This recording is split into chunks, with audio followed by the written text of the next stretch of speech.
Good evening. Nothing strengthens authority so much as silence. Welcome to BMC News Live presented by Al Hilal Hospitals and Medical Centers English News. Myself, Shana Sultana, joining you with the daily news updates. Today's news in detail. NSSA participated in Space Talks Conference. Bahrain, represented by the National Space Science Agency, participated in the 4th edition of the Space Talks Conference held at the Horrible Science and Innovation Campus in the United Kingdom at the invitation of the European Space Agency. The conference discussed significant developments and discoveries in space technology and laws and strategies. Bahrain and Kuwait discussed economic cooperation. Sheikh Salman bin Khalifa Al Khalifa, Minister of Finance and National Economy, met with Dr. Ali Al Mudaif, Minister of Finance and Kuwait, and Minister of State for Economics Affairs and Investment. During the meeting, the two sides reviewed ways of enhancing financial and economic cooperation. Speaker commended Bahrain's participation in the 148th IPU Assembly. Ahmed bin Salman Al Musallam, Speaker of the Council of Representatives, praised the participation of the Bahraini parliamentary delegation at the 148th General Assembly of the Inter-Parliamentary Union held in Geneva, Switzerland last week. This came during a meeting with Jamal Mehmed Fakhru, first Deputy Chairman of the Shura Council and head of Bahraini delegation participating in the 148th IPU Assembly, and Abdul Nabi Salman Ahmed, first Deputy Speaker and Deputy Head of the delegation. His Royal Highness the Crown Prince and Prime Minister hosted a number of Ramadan Majlis leaders at an iftar banquet. His Royal Highness Prince Salman bin Hamad Al Khalifa, the Crown Prince and Prime Minister, yesterday hosted a number of Ramadan Majlis leaders at an iftar banquet at Rafah Palace. The engagement took place as part of His Royal Highness's commitment to interact and exchange greetings with people of Bahrain during the holy month of Ramadan. His Royal Highness the Crown Prince and Prime Minister highlighted the kingdom's development progress.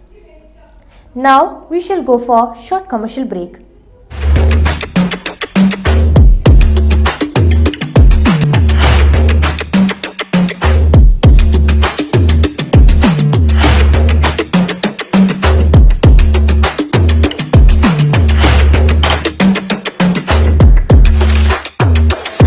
All your favorite products under one roof in Bahrain from our 14 branches at 27-year-old Megamart and Macromart.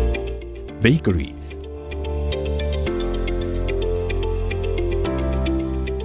fresh meat and fish,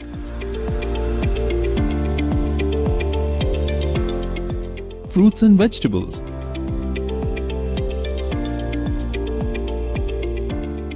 sweets and snacks, ready-to-eat foods, dairy products, grocery or consumer goods. To have a wonderful shopping experience, please visit your nearest Megamart Macromart branch. Megamart and Macromart, full of goodness.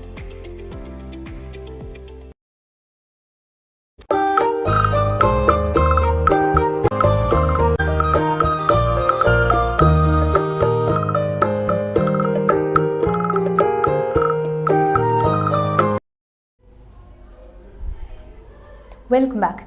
Deputy Prime Minister inaugurated Phase 2 of East Sitra project. As part of the celebrations of the Silver Jubilee of the accession of His Majesty King Hamad bin Al Khalifa, Sheikh Khalid bin Abdullah Al Khalifa, the Deputy Prime Minister, visited the East Sitra housing project. During the visit, the first batch of citizen beneficiaries were presented with the keys of housing units in the project, marking the commencement of the gradual operation of the residential town. The first phase of the project includes 1,077 housing units. The Deputy Prime Minister, accompanied by ministers and officials, inaugurated the second phase of the housing project, which targets the construction of 531 housing units. Information Minister announced registration for Prime Minister's Award for Journalism.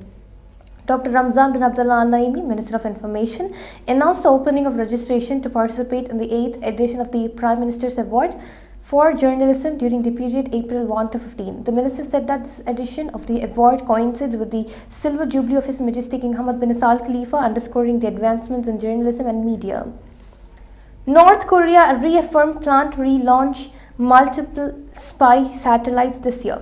North Korea vowed Monday to push for space developments and reaffirmed its plan to launch multiple reconnaissance satellites this year after putting its first spy satellite into orbit in November. Following the launch of the Maligyong-1 last year, after two failed attempts in May and August respectively, North Korean leader Kim Jong-un announced during the year-end meeting that the country plans to place 3 more spy satellites into the orbit. Salvage crews worked to lift first place of collapsed Baltimore Bridge. Salvage crews worked to lift the first piece of Baltimore's collapsed Francis Scott Key Bridge from the water on Saturday to allow barges and tugboats to access the disaster site, Maryland and US officials have said. The steel truss bridge collapsed early on Tuesday morning, killing 6 road workers when a massive container ship lost power and crashed into the support pylon. With this, we come to the end of today's news. Stay tuned for daily news updates in BMC News Live English 7:30 p.m. Thank you so much for watching. Signing off, Pishana Sultana. Good night.